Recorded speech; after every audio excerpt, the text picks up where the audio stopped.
Welcome to Screen to Speed, powered by INIT Esports. In this podcast, we dive into the journeys of remarkable individuals making waves in sim racing and bridging the virtual with the real. From the thrill of digital circuits to the roar of real life racetracks, we explore the passion, dedication, and innovation that drives the world of motorsports. We'll hear from athletes, creators, and pioneers sharing their stories, insights, and the powerful ways sim racing is connecting communities and creating pathways into motorsports. So buckle up. Screen to Speed starts now.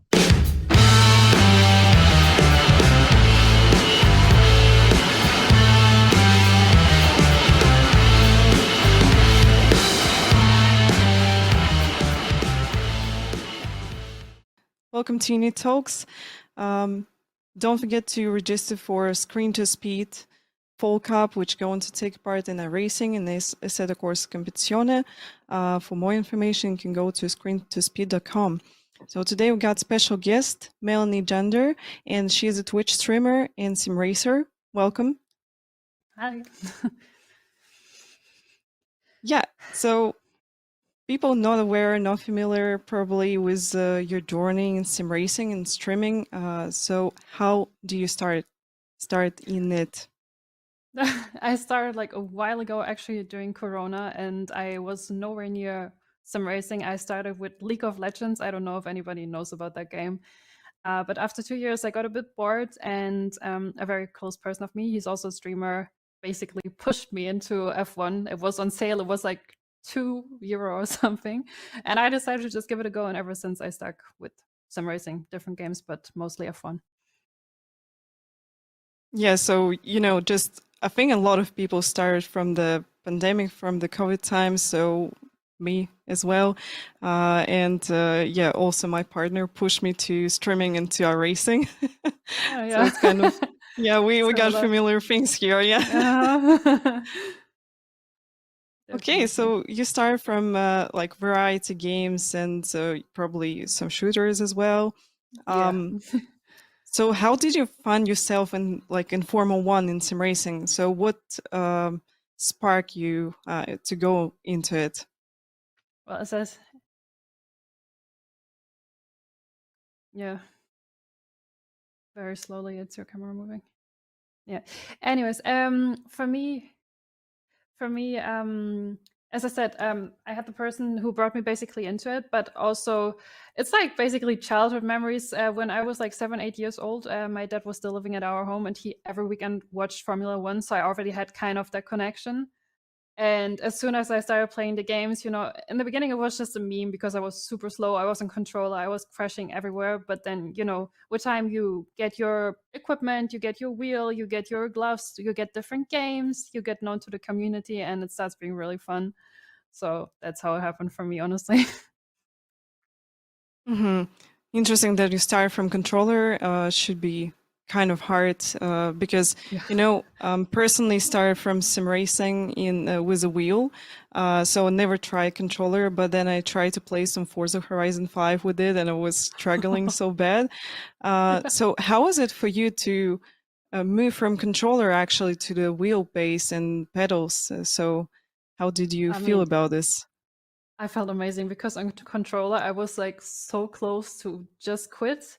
Have you ever played in Mario Kart Star Track, like the track where you're in the universe and on this like star glowing track in a galaxy?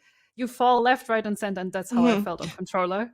And as soon as I was on wheel, it gave me like so much. I felt like so much power over the game. I started obviously with a lot of assists, and reduced them over time, but like just having this wheel in your hand, having this first-hand experience of actually racing, that was like so helpful for me. So yeah, can you agree with that?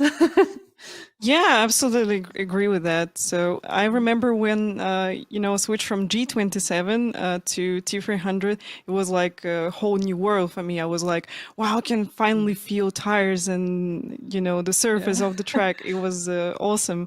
Yeah, I can feel what you felt actually. um, Hmm. so what kind of setup are you using now? Can you tell us a I, little bit about it? I don't know if you can fully see it, but I have basically two setups. So I have still my Moser wheel, my Moser wheel base. I have a GT Omega rig, but I have in the background there Thrustmaster stuff as well, actually, because I am supposed to work with Thrustmaster. But the person that helped me screw in my wheelbase put it so tight that I can't get it off alone anymore. For like over a month, I have all the Thrustmaster stuff behind me, pedals, wheelbase, and it's just standing there because I cannot get it off. Sometimes we say, oh, like women can do everything, but sometimes everybody needs help, don't we? It's impossible. Impossible. Yeah. Well, but yeah, Moser, GT Omega, and theoretically Trustmaster is what I have right now. Right. Are you a part of Thrustmaster ambassadors as well, or you planning to join this? Yeah.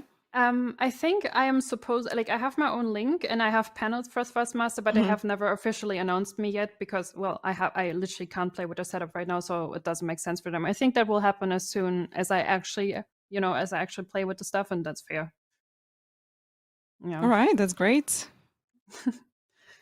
Yeah. Yeah, you got really sweet setup. I want to ask you, what do you do outside of sim racing and streaming? Like, do you have any activities? I love going to the gym. Like, I actually have two content creation platforms. I do gym content and I do my iRacing, F1, Assetto Corsa, whatever, let's say sim racing content, and also like funny clips, just chatting clips, anything really. I also work, but I never share on social media what I work because I've already made a little bit weird experience with sharing stuff like that. I love meeting up with friends, and honestly, I barely play these days offline, but if I do, then I love a good Valorant game. I don't know if you've ever been on Valorant, but yeah, No, it gets the best of me. but yeah, from time to time I'm playing some Escape from Tarkov. So in shooters a little bit. Okay, I've never tried that game, but I've heard about it. Interesting.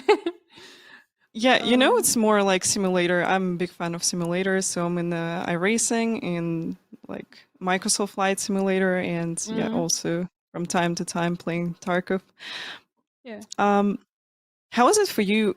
So how you balance all this stuff? Like you go into the gym, you got a lot of different activities and streaming as well, and practice for sim racing. So how do you balance this in your life? For me, it's really easy because I actively, it's just literally for many years in my schedule, and I always think you make time for what's important to you. That doesn't mean that sometimes it doesn't get stressful or something, but if you just wake up with a good order, a good plan in your head, and you know what's when. Also, I have, for example, in Friday with his content as well. So I'm naturally like, I'm always around Twitch, I'm always around content. And if you just know that that's on your daily schedule, I think it makes it easier. You know what I mean? Like if you just get used to it, if it's just what you do anyways. It's like natural for you, yeah? Yeah, basically at this point, yeah. And I'm not even So full-time content creator like you. yeah, thank you. Yeah. So when you start streaming, was it easy for you, or you get nervous? Like first streams, you maybe feel a little bit shy or something like this. Can you give everybody your feedback about this? So maybe someone thinking to start streaming and sim racing together. I would generally advise not to start how I started because I started during Corona times. And as I said, I think it's great that I started. I'm very happy about that. But I started playing on a ThinkPad Lenovo, and we're not talking about the latest generation. We're talking about an ancient laptop. So even to make it work with the internet, with the setup, I had no camera, I had no microphone, I had budget internet. So it was really the worst conditions ever. But on the other hand, it took the fear away because nobody could see me and I had no expectations. I was literally just doing it for fun. And because at that point my university was closed and I was still going to university, so I had nothing better to do anyways. So whenever I gamed, I would just stream. But as soon as I went to, well, as I got my first PC, as I had the camera, as I had the microphone, that is when I kind of started being nervous. I got very, I don't know how to say, but when you start streaming with a camera, and especially a camera that has somewhat good quality, obviously that makes it much more personal in your stream, I would say, but also people see what you do. They see how you look. They see if you make weird faces. You can't just poke your nose or scratch your head. And I feel like, especially in the beginning, you're very alert and very aware of that. Like you could constantly just, is my hair, but is my makeup, but is, and so I would say the camera definitely made the difference for me, but I would still recommend, if you want to get into streaming, make sure that you have a camera, whatever quality, but make sure that you have a good microphone. And if you then feel like you can talk to people, that would be my advice. Then just jump into it and the rest will come with time. Yeah, that's a good advice, I think. So when I started, I remember I was using, as a softbox, I was using the bulb with a pocket on it. So just to make like softbox out of it. So yeah, I had some fun times also when I started. And I have one yeah, of these now I got makeup like, ring lights, like these super bright ones. I almost got oh blinded. yeah. Oh, God. Yeah. Yeah, so I think if people starting, definitely like you should get at least one good softbox, good mic, and at least the camera, as you said. Yeah, that's a good advice from you. How is it for you to racing and at the same time streaming and communicating with your chat? Like, is it a hard thing to do for you, and how you balance your focus during your streams? Sadly, I have to say I'm probably the worst example for that, because I know when I should not read the chat and I do it anyways. So I'll be approaching a hard right corner and I'll be right on the chat with my eyes, and then I wonder why I completely upright myself and lock up. So yeah, I would say generally communicating and talking about racing is no problem at all, but reading the chat, I definitely would advise to just read at the straights, or like, let's say when you're in the lobby, when you're doing qualifying and you're in the box, something like that. But I definitely read too much and it brings me often in trouble. Like, yeah. Yeah, it can be tough. When I started, I remember that I tried to read chat like all the time, but then I decided like, okay, I'm just going to give it a go on straights, because this is how I can focus on driving as well. But with some time, it's just more automatically for me right now, so I'm not really stressful with communicating with chat and also racing at the same time. Yeah.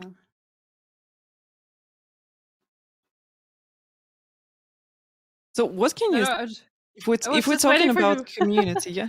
Yeah. Yeah, if we're talking about the community, so how is it in Formula One? As we were talking on the previous INIT Talks, that racing community and the Set Course Competizione community, they're really helpful for newbies and really respectful for like whatever you girl or a boy in the racing. So what do you think about the F1 community, how they treat you? I have to say, when you come from shooter games or League of Legends, amazing. Like my first impression of Formula One, like the first stream that I had, I was literally, I did nothing else but leaving the track and crashing into everything on my controller.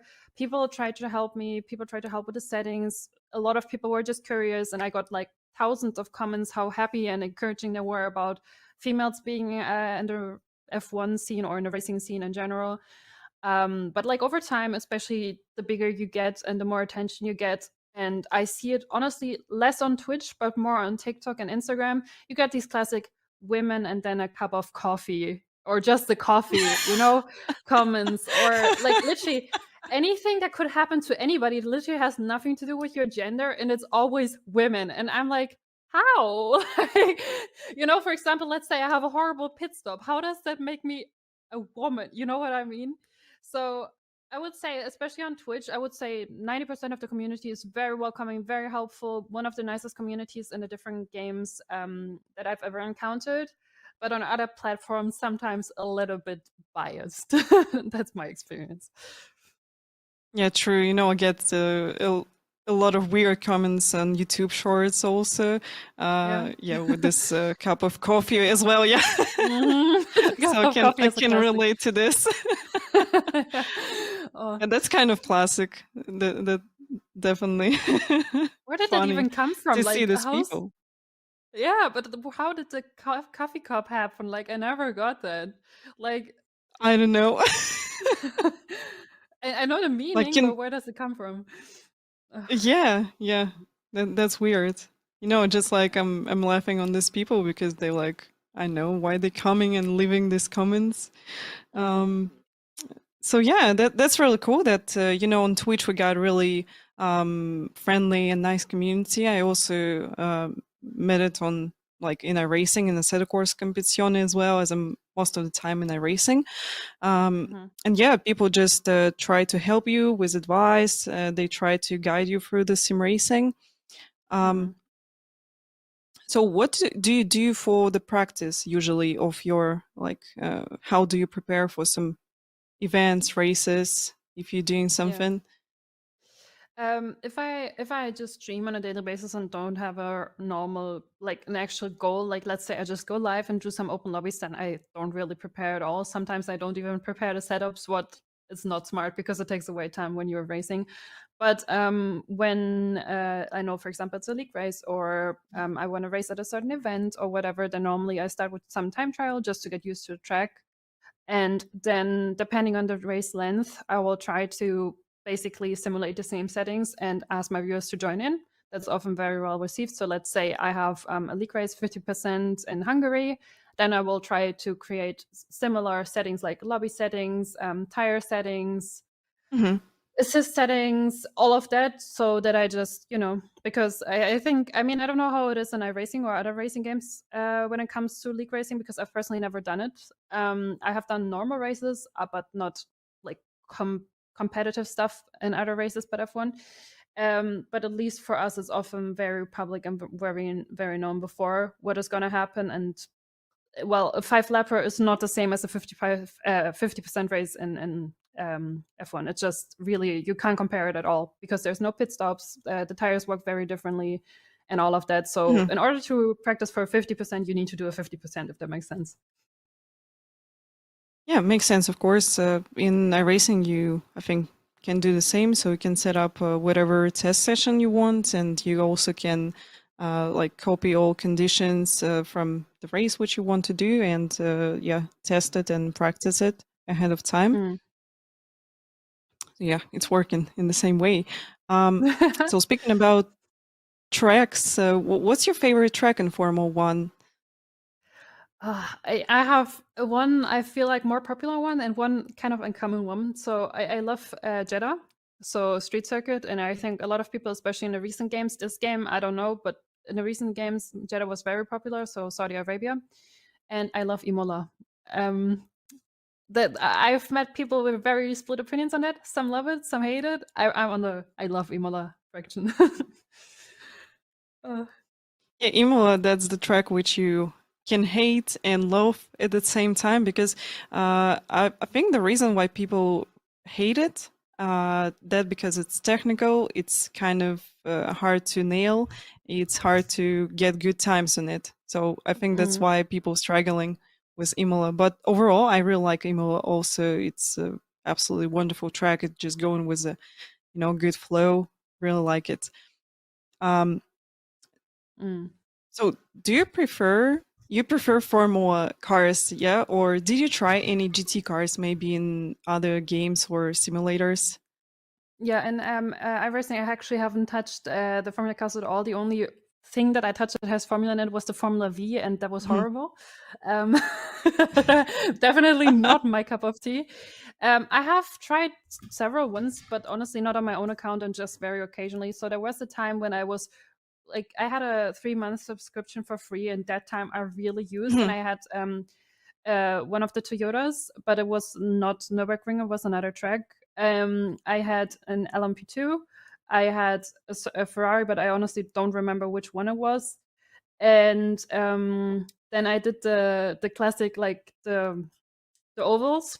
I love the ovals. Like honestly, every single one that was in the 3 months, like when you have these time periods, right? I did them all. I would lie if I say I remember all of them, but yeah, I've tried my way, just not the Formula cars, actually. I don't know why. All right. So you just tell me that you tried iRacing. Did you try Assetto Corsa Competizione? I tried it, but I just, that one just very briefly. Like honestly, I often play what the community that I'm in plays, and it's mostly F1. But we have sometimes our phases, let's say at the end of F1, where we just get bored and then we try other stuff. And Assetto I don't remember was it Assetto Corsa or Assetto Corsa Competizione where they had this night track. This it was an Asian night track, something with S. I want to say Shoyuka or something like that, but that's not exactly how it was. Everybody Mhm. was addicted to that for weeks. Do you know which track I'm talking about? You're Assetto probably Corsa. talking about the Japanese track. Yeah, it's a that's probably Assetto Corsa as this game simulator. It has a lot of mods, so people just creating Maybe. modes where you can race like at night in a city, whatever. In a city with other cars and stuff like that, yeah. And it was a Yeah, private so server as probably well, that's Assetto so Corsa. yeah, yeah, that one. I played both, but that one I played way more because of that. Yeah. Well, I remember that I started from Assetto Corsa, so that's why I decided to ask also about Competizione, as it's more popular, more people into it. But yeah, I noticed that Assetto Corsa popular as well, as people doing some drifts, some stuff, some like street racing and all these things. And yeah, it's really cool that people got different options with the simulators, with games which they can play with. Yeah, for sure. So speaking about streaming, I know that you get Twitch affiliate really fast. So how was it for you to get it really fast? Like, I still remember my first streams when I had like 15 viewers or something like this.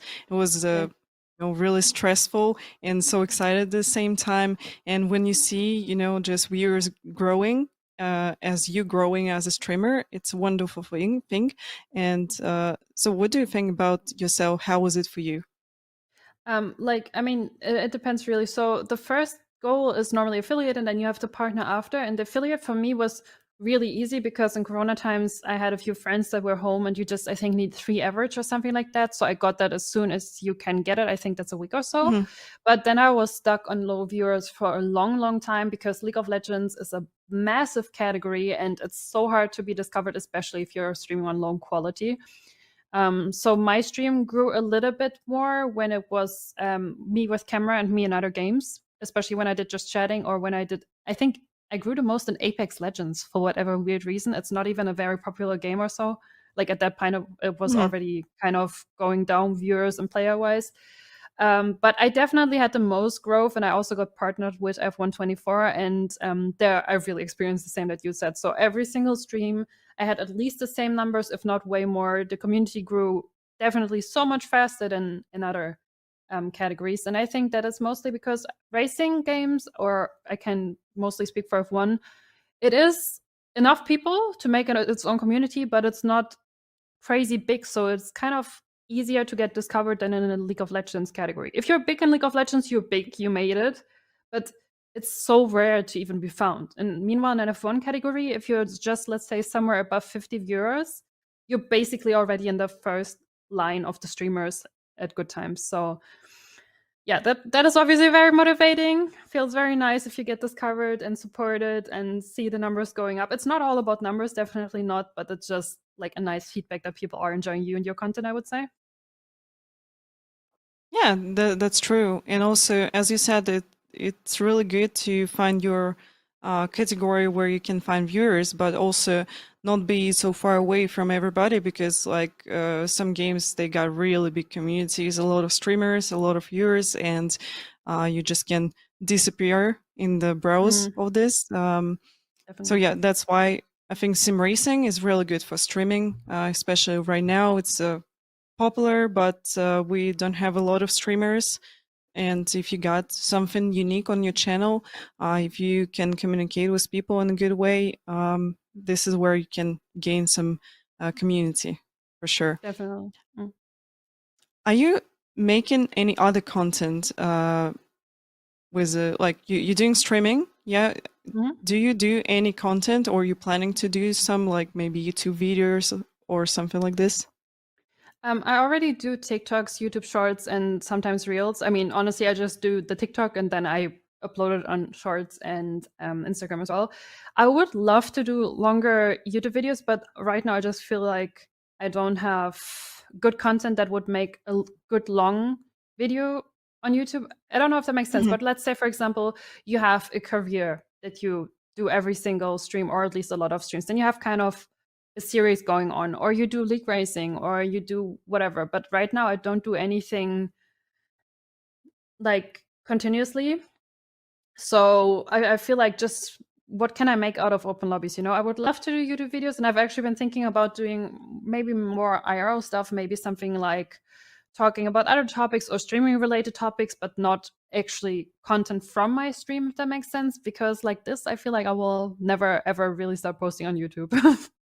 And that's a waste, I would say, because YouTube is a pretty big platform. Yeah, it's big indeed. And making the long videos, I think, yeah, I'm struggling with this as well, because you just give a lot of resources to it. You give a lot of time to this. Yeah, it's complicated. Short or reels. This is more easy format, and also quite fun, because people can find you and then come to your streams as well. So yeah, it's good, and they're not going to spend like 10 minutes for your whole video, which is also good for some people. Definitely. Because I feel like if it's short form content, they can see you and they cannot know you, and they can just enjoy your 10, 30, 1 minute, seconds, and then minute. But if it's like a YouTube video, I feel like people come more for you, or like for an interesting topic, but they wouldn't just, as you said, randomly stay around for 10 minutes. Like, even if you're on somebody's front page, they don't know you, they don't know your content, it's way less likely that they're going to stick around. Yeah, I agree with you. I think that shorts and reels, like, more open for everyone in that case, because long videos, as you said, people coming for exact topic or to exact person, so it's more complicated, definitely. And so, do you see yourself eventually go full-time as a content creator in the future? So would you like to be a full-time streamer and content creator? I would like to, but I feel like it's different in every country. But as long as I stay in Germany, it's going to be hard, because we have a tax system where you even need to, like, you literally even have to put taxes on donations, meaning that you just have, like, it is already hard with taxes and everything in Germany to be a content creator, or to be in general like self-employed. But as long as you're not making like a certain level, as long as you're not hitting every single month a certain budget or a certain amount, I would never even try to do it, because it's, yeah, you're just bound to fail here, really. That is also why a lot of big German streamers actually end up going to Madeira, or the classic, like even Texas and stuff like that, the cliches where all big streamers go, because yeah, it is really hard here with taxes. And I think in general, if you want to go full time, that is just my take on this. If you're doing it differently or thinking differently, please don't.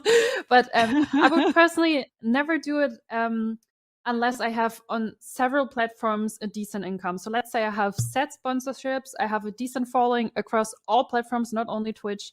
And I feel like regardless of what happens, even if I have a bad month on Twitch, I will at least make, for example, 3K a month. That is not the number that I have in my mind, but you know what I mean? Like, that is the only way I see myself doing content creation full time. Everything else, I have my own apartment, I have my responsibilities. I could just not pay my bills if it was different, Yeah, I understand this, definitely. So you just can't go full time and eat nothing or something like this. So that's not a way how you want to do this. Definitely understand this. So what was your biggest sim racing event where you took a part? So maybe that's a big league in Formula 1 or something like this.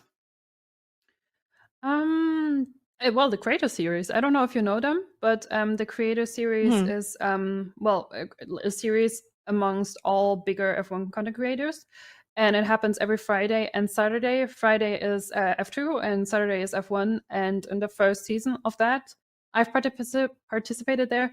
And a year ago or 2 years ago by now, I think, I had actually my own league. So I was not only racing there, I also commentated that. But I gave up on that. So yeah, that is the two biggest things I would say. No, it wasn't that game fun, but like, if you create your own league and you are organizing everything yourself, you're doing the stewarding, you're doing the schedules, and people are not always in time. People are not always really responsible. It was just so much work. I just couldn't do it.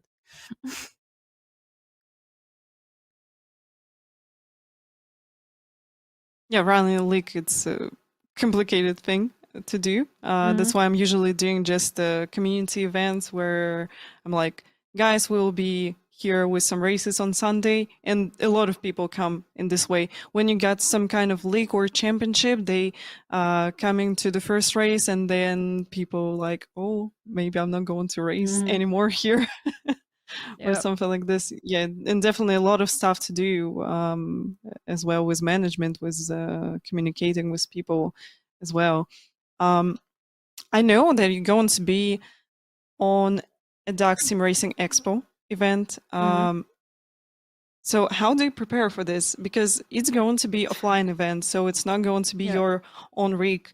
And what do you think? What's your experience will be right here? What I definitely want to do is I definitely want to steal somebody's setup and iRacing account before, because I do not have the track and I don't have the car myself. So I definitely want to race that exact, at least, track and car. Because, if you're just fully new, like I'm anyways not that much into iRacing. I enjoy it. I like it, but I'm, well, nowhere near trained or as experienced as I'm in F1. And I would say to a certain degree, you can, like, racing games are racing games, yes, but things are working so differently. Like, things feel so differently. So I wouldn't say I'm horribly lost, but I definitely need a little bit of practice. And apart from that, I don't really mind about my setup. I think it's more, being nervous, being outside, people watching, me knowing that I'm probably, like, I'm gonna be okay, but I'm certainly not gonna be leading the grid, if you know what I mean. So it's more that. Yeah, as I'm aware, you're going to have GR86 and probably MX-5, if I remember right. These cars are quite easy to drive, so I think you'll have time anyway for the practice, so get used to everything. Yeah, so I can wish you good luck for this event, as racing at your home environment, and when you're racing on a flying event, it's a completely different thing. Yeah. So it's more complicated. Yeah, definitely. Definitely. Will you be racing actually there as well? Unfortunately, no. I'm living so far Oh. away. I'm from Kazakhstan, Almaty. It's like 5 or 6 hours flight to Germany, and yeah, actually, I'm busy with a lot of stuff here, which going with my channel and everything. Yeah. Oh, okay, I see. All right. I was almost sure you would be there, but all right, maybe another time. Yeah, it would be great to visit SimRacing Expo. This is the biggest SimRacing event, definitely, and a lot of manufacturer right here, a lot of streamers, content creators, and sim racers also. So I'm part of this community, and yeah, one day I would like to visit something big like this. Yeah, definitely. You should try. When you're not that busy. Yeah. Of course, sometimes you have other obligations, and that's fine. For sure, for sure. Just I don't know, when it's fall and time close to Christmas, a lot of racing events going, like sim racing events, and yeah, that's why I'm busy. Yeah, fair enough. Fair enough. Sometimes you just have plans, and that's okay. Yeah.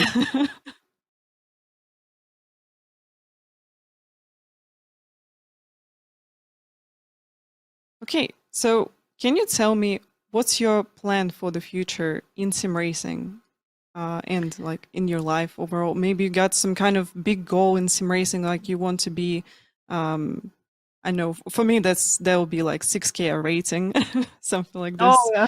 Wow. Okay, I'm nowhere near that. What's your goal? Honestly, my first and next goal, what hopefully comes very soon true, I have very high hopes. I want to go to a race IRL first. I know that this has nothing necessarily to do with some racing, but that's for me like one of the biggest goals. I really want to see the real deal, like an F1 race very soon IRL, and I'm pretty sure that will happen. And apart from that, I would really like to be a little bit more consistent with my own content again, because F1 24 is not exactly my favorite F1 game, so it's way harder for me to motivate myself to play that than the previous games. And yeah, I always love to see when women are racing. I, for example, have one member in my community and also around the entire F1 community. Her name is Melissa. She is always there. She's always racing. She's really fast. And I would like to be one day. I don't need to be in like mixed lobbies number one, because honestly, I know way more fast male drivers than female drivers, at least in the F1 category. Maybe it's different in other categories. I would love to see it. But I would like to be at least able, let's say, to fight for points on a regular basis. Often, especially in competitive lobbies, it's really hard to get in the points, and that would be great. Yeah, that's great. Can you tell me what Grand Prix are you planning to visit? Like, it's going to be in Germany, right? I wish. We sadly don't have an F1 Grand Prix in Germany, but I'm planning on going to Las Vegas, so like, far away. I hope it works out, because Vegas is in a month, a bit more than a month. Great. Did you visit the United States before? No, actually, I was never outside of Europe, so I'm very excited for that. Yeah, that's awesome. Yeah.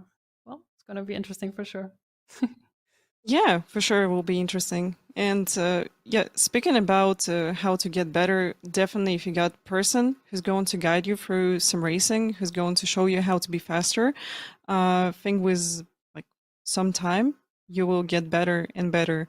So that's good that you just mentioned the person who's faster than you, and probably she can teach you how to be fast. Yeah, definitely. I think that's almost very like I am working together with they're called SimRacing Center, and they offer even one-on-one coaching. But I gotta say, the esports drivers, I need somebody that is a bit slower to teach me, because they have so high expectations. They don't even know where to start with me, if that makes sense. You know, like it's just too much. It's just too much. Like they look at me and they have already so much feedback. They're literally losing their head with me. So that's not great. That's not great.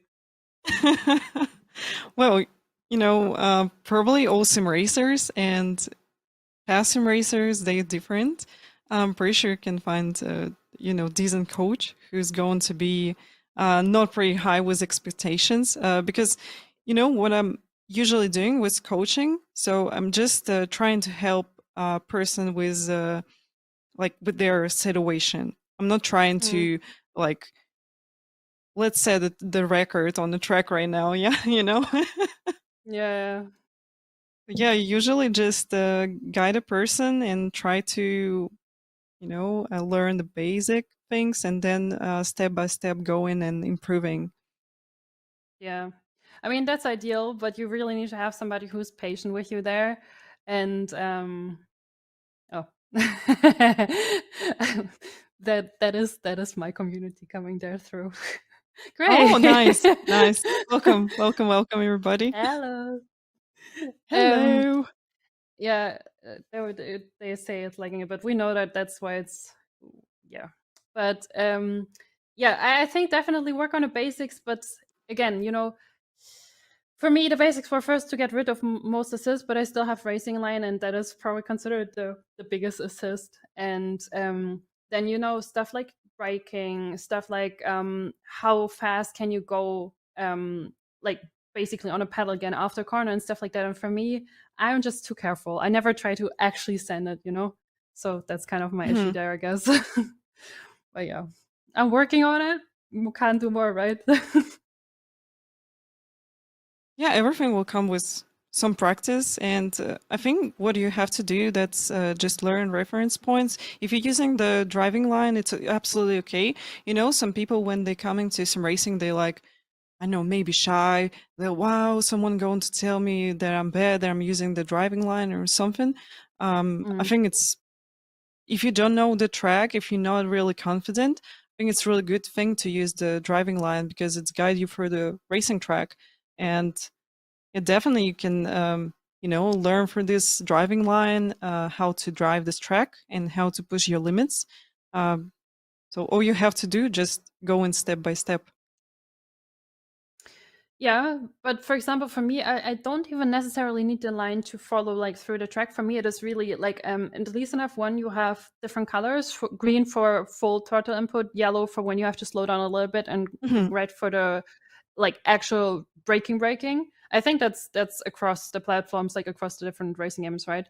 But at least in F1, it is very colorful, let's just say like that. And for me, it's really, when do I need to brake? You can brake often a little bit later and a little bit more individual if you're well advanced and if you know where to brake, if you know all the braking points and stuff like that. But if you don't, I would say most people use the line actually for the braking input, and that is, yeah, that is definitely what I need it for. Yeah, if your community would like to ask some questions, so we can do this. Yeah, we've been talking about the practice and all this stuff.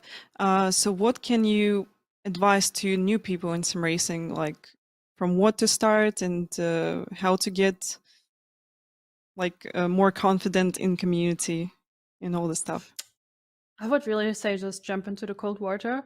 Use the assist that you feel like you need. I like, if you want to be assist free, cool, but I think it's much more fun if you first get known to the game with assist if you're not doing other racing games before. Apart from that, just do it in your own tempo. Maybe first do AI, do some practice, and eventually join online lobbies, because then you get to actually race with other people and then just improve bit by bit. That is how I would advise.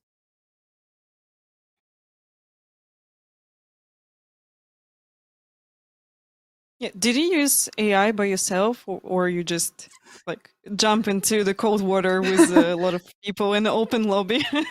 Yeah, honestly, yes, because back then one of the main reasons why I started streaming and the person that I started streaming with was, well, it is actually Infratic, so literally the guy that rated here.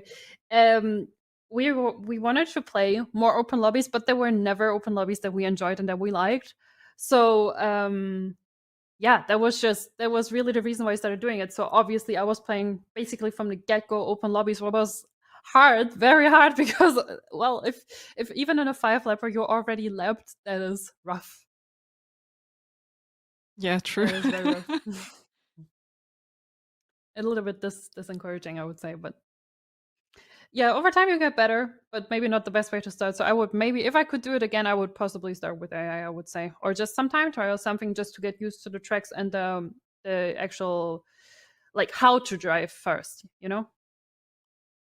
Yeah, I understand this. It's it's great that you got a person next to you who's sharing your hobby, your passion. It's awesome. Yeah, I mean, it's always great if you have, in general, like, it could be anybody, like friends, family. I think it's great if you just have people that share your passion, and if you're then even lucky enough to have people that literally do the same, I think that is very motivating, and you can exchange. For example, also, I mentioned it before, but the creator series, like literally all the F1 content creators gathering every single weekend. They hang out in calls, and most of them are literally coming to Sim Expo to meet up there, use it more as a social platform. So that really gives you this, it's more than just streaming feeling, you know what I mean? Yeah, I know that. It's great. You know, I also got partner who's supporting me. He forced me to go to streaming and to iRacing also. One guy tried this before him, but he didn't get me into iRacing somehow. I don't know why this happened. It was really funny. So yeah, it's really cool when you got like supportive community, you got supportive friends around you, and it's a really cool thing if your friends also race with you. So it's awesome. Yeah, I mean, more online friends and real life friends. Real life just one, but as I said, it's like, it's nice because, yeah, I would have never expected, like when I started doing F1, I would have never expected that it went into this direction. I thought I would maybe play 1 or 2 times, do something different, but I literally ended up being stuck here. So yeah. So here's a question for you. How can we join your community? So how to do Um. this? Well, I would say, my personal community, I stream a little bit less than I used to, but I do stream on Twitch, so you can find me on Twitch. I also have a Discord server.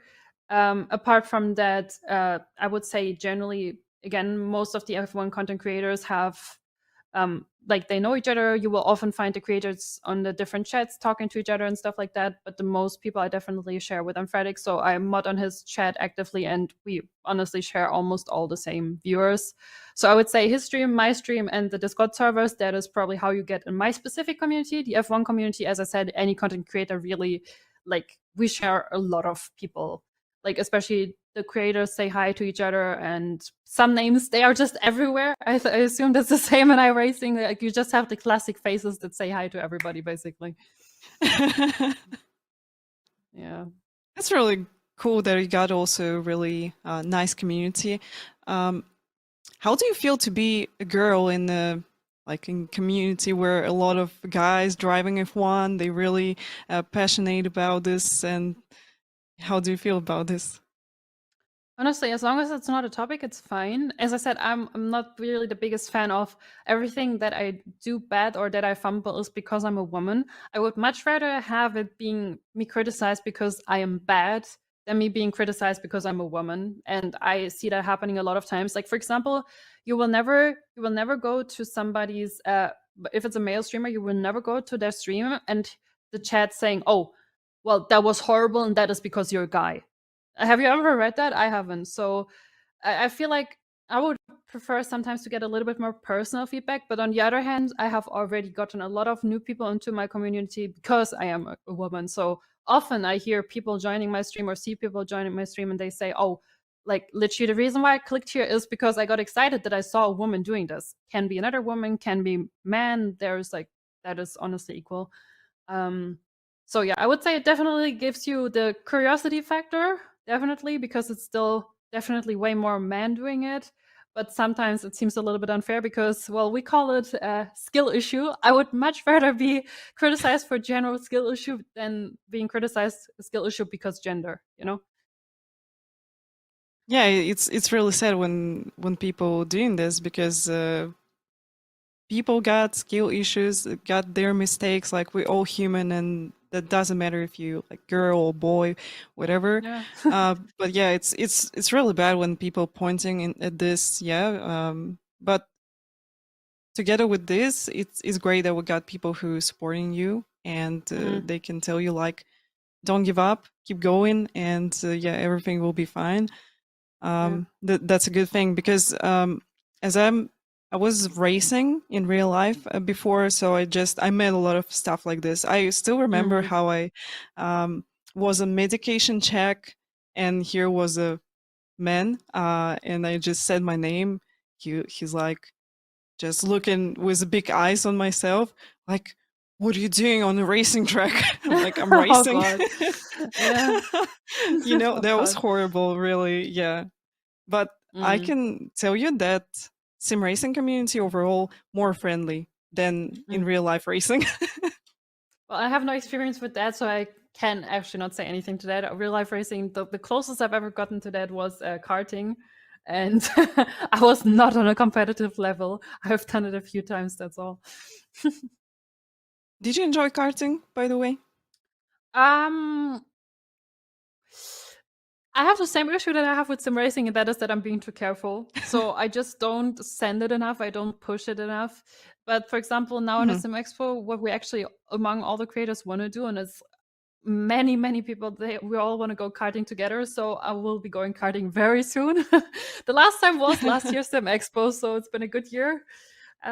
Let's see if I can improve, I guess. Nice. Main thing is to have fun.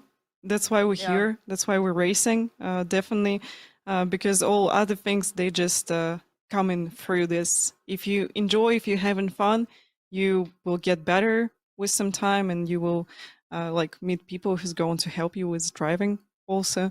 So yeah, don't worry about this too much. I think as long as you're having fun, it's great. True, but a few of the drivers that are gonna drive, like for example, you probably know her, Nina. Nina, I think she renamed now to Gardeman or something like that. She is Yes, actually, yeah, she she's was racing with us with my last year. team. Oh, Mhm. really? I didn't know that, but Yeah, yeah, yeah, she. we race together in Olympus Sports. She's a part of this Ah, team. Ah, cool. Yeah, I just saw that she got recently the Academy wildcard, so that was really cool. But she's coming this year to SimExpo 2 just on Friday, from what I know, though, and she's gonna kart on Friday too, where I'm not gonna kart. God bless, because last year she was karting with us and she left me 2 or 3 times. She is so incredibly fast. That time she was actually by far the fastest, including men, and it was just 3 women on track, and I think 15 men or something like that. So that day the woman definitely won. She was rapid in that card. So yeah, as I was saying, I mean, there was a few people, including her, who are just so incredibly fast. So um, it's cool to have fun, but it's kind of like if you just spend half the race getting out of the way for the sweaty people. It's like, I don't mind. I really don't mind. But obviously, it would be nice to be a little bit more competitive as well. But on that level, never ever. How? I can never ever improve that much. No. Well, we all started from something, and definitely, I'm pretty sure you're going to gain some experience, and maybe you're going to gain, some confidence to go faster. About Nina is amazing. Yeah, she's driving really fast in GT3s in her racing, as I know. We never been in the same car, but we in the same team, and yeah, I'm aware of her results that she's racing pretty nice. Yeah. That's great. What would be advice to girls who want to join sim racing and to go streaming sim racing also? What will be your advice to them?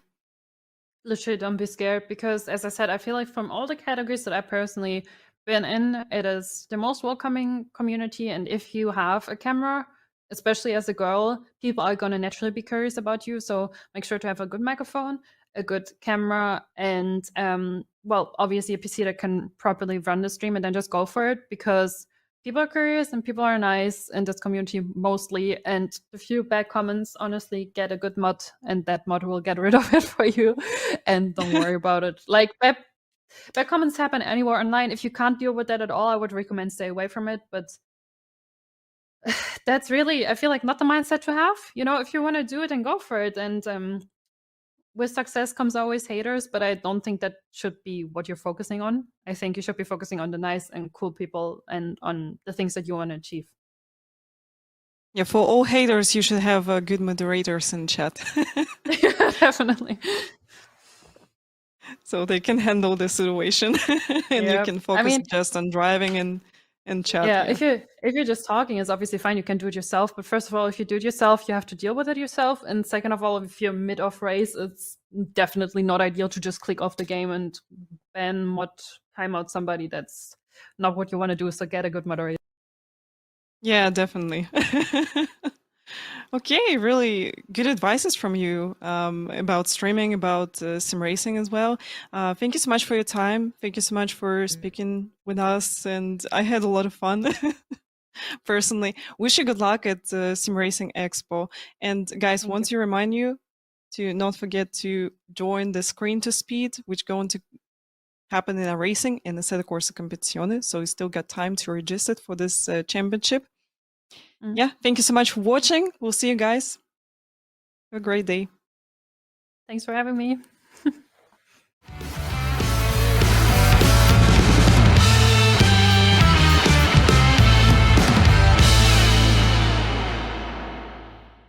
INIT Esports focuses on sim racing events and digital tournaments. They bring esports content to fans and sponsorship opportunities to brands while maximizing audience reach across multiple sports, industries, and platforms. INIT Esports is a woman-led company where diversity, equity, inclusion, and accessibility is in their DNA. And their platform aims to combat bullying and cheating to help make the esports world as safe and fair as possible. To learn more, be sure to log on to www.initesports.gg or follow them on social media at INIT Esports. Join their Discord, check out their YouTube channel, or follow their live content via Twitch.